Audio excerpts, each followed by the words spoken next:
Israel is debating options and preparing a response to Iran's aggression, while Iran is reportedly on high alert waiting for Israel's response.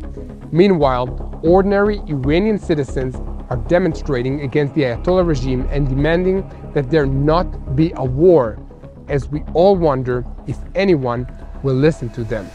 In Gaza, Hamas is pushing residents to return to the north and try to re-establish their control there, while data proves that aid shipments into the Gaza Strip are at their peak.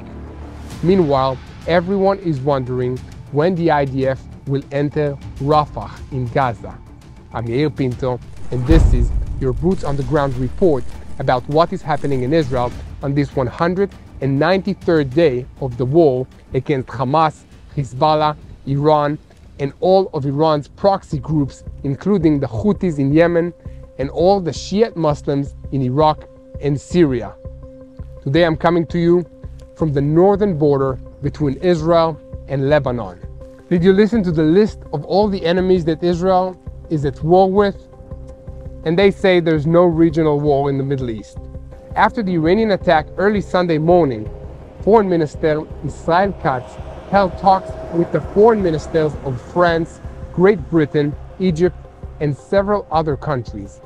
He also sent 32 letters to his counterparts from the European Union and other countries to promote the imposition of sanctions on the Iranian missile project and the declaration of the Revolutionary Guards as a terrorist organization. The message that Israel had convened to its Western allies, led by the United States, is that Israel must respond to Tehran's attack, but we wish to do it in coordination with Washington and not as a surprise. IDF Chief of Staff Major General Herzi Halevi yesterday visited the Nevatim base, which was hit by the Iranian attack.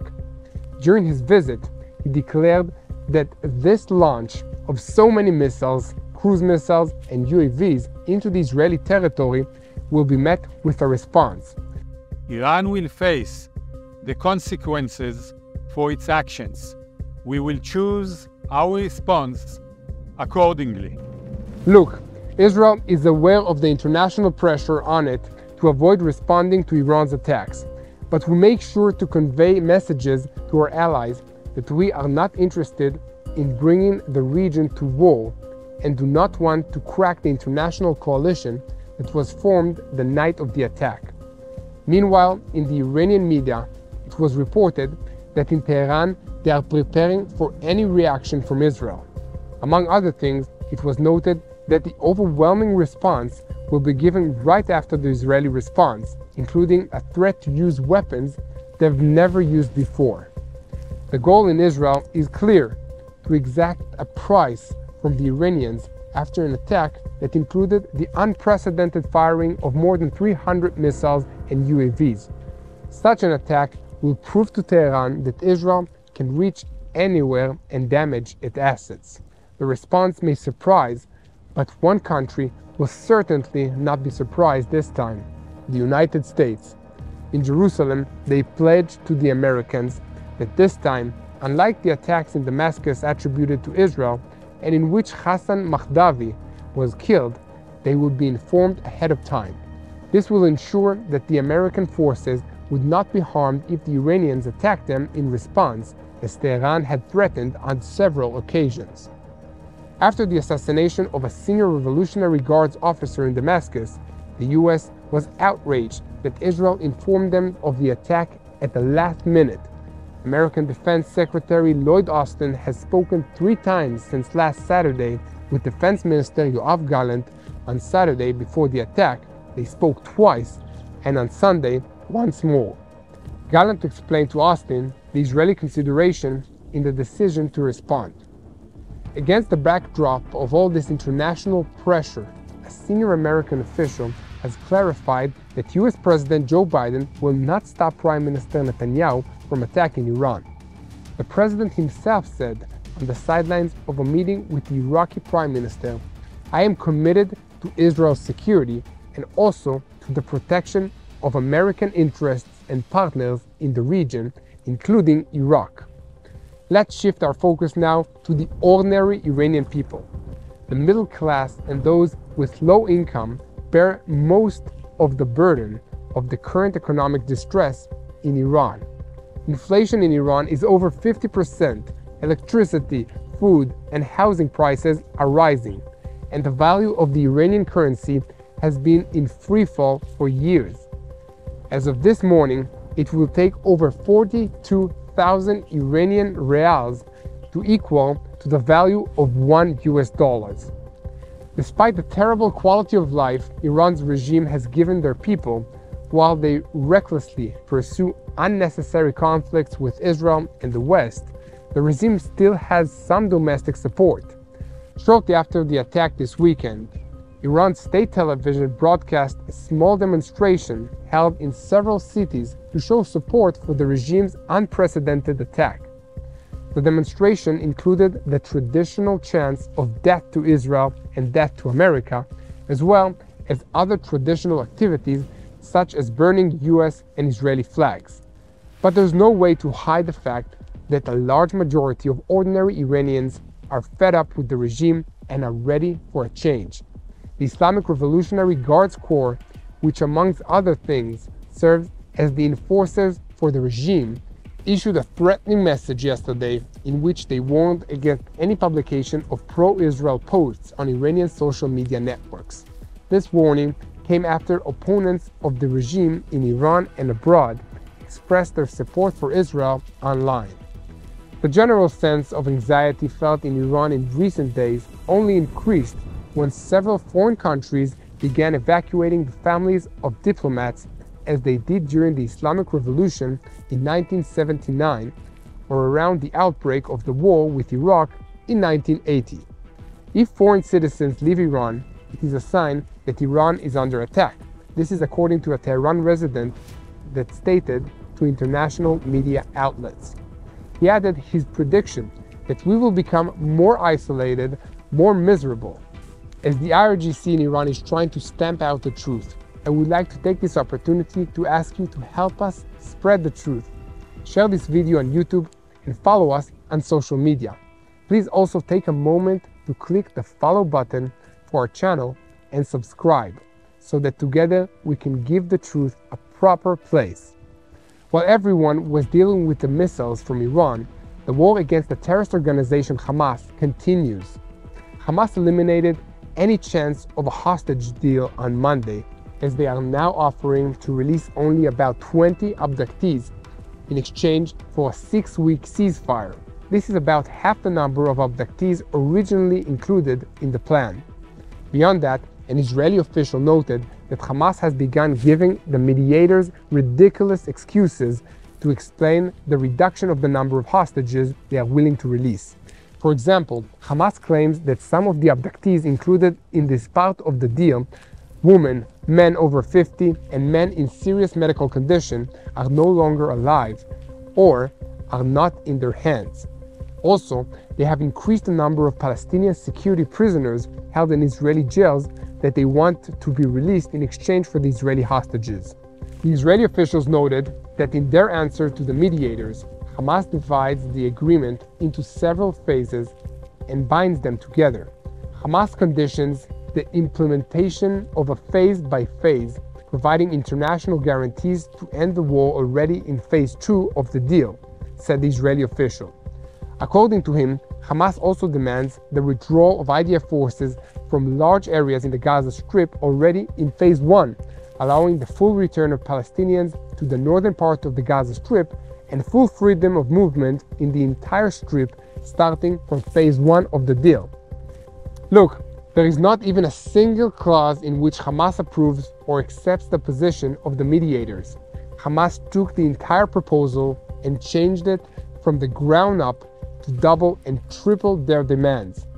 The conclusion is that Hamas is simply using the negotiations as a delaying tactic and is not really interested in a settlement and a ceasefire. Perhaps they believe that Iran's attack on Israel will take the pressure off them, and they continue to hope for the unification of arenas and escalation of the situation in this region against Israel. More evidence of this attitude can be seen in the way Hamas continues to abuse Palestinian civilians. While everyone turned their eyes eastward towards Iran, Hamas in the Gaza Strip tried to carry out a fraudulent exercise. Members of the terrorist organization circulated a statement yesterday stating that the IDF permitted the return of residents to the northern part of the Gaza Strip, which was later denied by the IDF. The denial did not help. The Hamas announcement caused thousands of Palestinians to arrive yesterday at the crossroads leading to the transition point between the center and the northern part of the Gaza Strip. To dispel the rumor, the security forces even dropped leaflets from the air so that it would be clear to the Gazans that there is no return to the north of the Gaza Strip.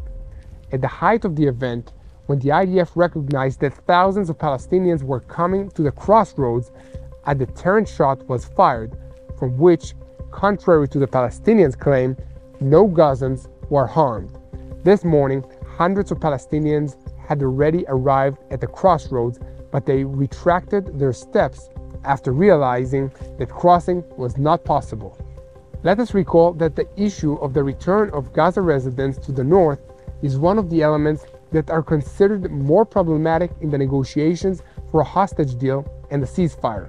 Hamas, for its part, is trying to circumvent the mediators and encourage Gazan residents to force the issue for their own purposes, and Israel is trying to avoid this to avoid making new problems for everyone. Security officials have explained that the only thing going north these days are aid trucks after they have been inspected. According to estimates, today there are already between 200 and 300,000 Gazans in the northern part of the Gaza Strip. In the past, it was difficult to get humanitarian aid to the place, and the world even accused Israel of deliberately starving the residents of Gaza there. But the data shows otherwise. During the month of March alone, more than 400 aid trucks entered the northern part of Gaza on a daily basis. This is also reflected in the state's response to the High Court in petition against it regarding the issue of humanitarian aid in Gaza during the war. In general, Israel has dramatically increased the amount of trucks entering the Gaza Strip. In the week between April 7 and April 13, almost 2,000 aid trucks entered the Gaza Strip, about 300 on average per day, and about 550 trucks more than the week before. Yesterday, according to security sources, 110 trucks entered through the Nitzana crossing and 225 were added from the Kerem Shalom crossing. 550 trucks remained on the Palestinian side, and these have not yet been collected. In Kerem Shalom, areas full with food were also documented, which international organizations scattered in the strip, such as the United Nations and the Red Crescent, have not yet reached. The increase in the amount of aid by almost 2 times compared to the beginning mid-March causes changes within the strip. Security officials explain the cases of looting have decreased significantly, and so have the prices of basic food products. In the near future, the issue of the introduction of aid through the Northern Erez crossing should also be resolved after all the logistical preparations of this move have been completed. The entry of aid directly into the northern part of the Gaza Strip without the need to collect the goods in Kerem Shalom in the south and transport them from the south to the north can help ensure that aid reaches the residents of the northern part of the Gaza Strip in a better way while bypassing some of the bottlenecks. At the same time as all of this, Hamas is trying to carry out military operations not only in Rafah. The IDF operation there has been postponed for the time being, possibly because of the preparation for an Israeli response to the Iranian attack. However, Hamas is using its security forces to try and exercise civil government in Rafah. For instance, about a week ago, Hamas men caught thieves in the area of the center camp, stripped them of their clothes, and wrote "thieves" on their backs. After that, they threw them naked in the street, making sure to record videos of this so they could be posted on social media networks. The message they meant to send is clear: Hamas is still in the field and not defeated. Have you ever posted a video to Facebook of your dog chasing a stick, or maybe your children playing in the backyard? Well, this is Hamas's version of that. You can draw your own conclusions about this. The main goal Israel is pursuing here is to remind the world of the need to continue operating against Hamas in the Gaza Strip until this evil organization is permanently put down. This takes a great deal of effort and includes actively working to ensure the delivery of humanitarian aid to Gazan civilian population. For example, Israel is currently working to purchase 40,000 tents for a shelter complex outside Rafah in the southern part of Gaza. During the next 2 weeks, the first 10,000 tents are supposed to be moved into the Gaza Strip. Work is being done with countries and organizations to establish additional shelter complexes. Can you imagine any other country beside Israel, or maybe the United States, being expected to take care of the civilian population of a territory that is ruled by a terrorist organization that is actively fighting against it and attacking its own civilian population at the same time? But the state of Israel is willing to do this not only to appease the international opinion, but because we sincerely care about these people that Hamas has brutalized.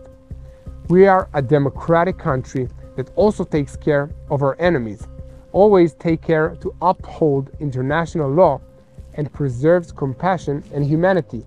We do this even after October 7th, when they attacked us without restraint or compassion, because we never forget that the Palestinians are also created in the image of God. Please continue to spread the truth, and if you can, do more than that by actively participating in this campaign. Support us financially so we can bring you more videos of what is going on in Israel and the region so that you can join us in prayer. We truly believe that prayer works, so please unite with us in prayer for the peace of Jerusalem. I have one last bit of information to share with you today, and it comes from two high-level sources in the Israeli security establishment. Israel was already ready to start a ground operation in Rafah this week, after many months of waiting, but this operation was postponed at the last minute due to the preparation for a response against Iran. The Iranian attack that reached its peak Sunday morning with the interception of hundreds of UAVs and dozens of missiles, including ballistic missiles, caused, according to the sources, a delay in operations in Rafah. The sources claimed that the Air Force was already ready to distribute leaflets today in the city of Rafah, a move that was supposed to signal a real intention to start an operation there. But this operation was also rejected, as mentioned. An Israeli official clarified in a conversation with CNN that Israel remains determined to carry out a ground operation in Rafah, although the timing of the evacuation of the civilians and the upcoming ground attack is still unclear at the moment. The IDF refuses to comment on the report. Needless to say, we will continue to closely monitor the events and bring you the latest news about what is happening as soon as we get them. Thank you for your support. Because of you, we managed to bring the truth to the world. Keep sharing and following us. Pray together for the peace of Israel, and most importantly, pray for the peace of Jerusalem. And together, we will win this war. Hello, this is Mati here in Jerusalem with TBN Israel. This is Yair Pinto from TBN Israel here in Jerusalem. TBN Israel is keeping viewers informed with Israel-focused news, culture, and what God is doing in this land. Support TBN Israel today online at tbn.org/Israel. Thank you.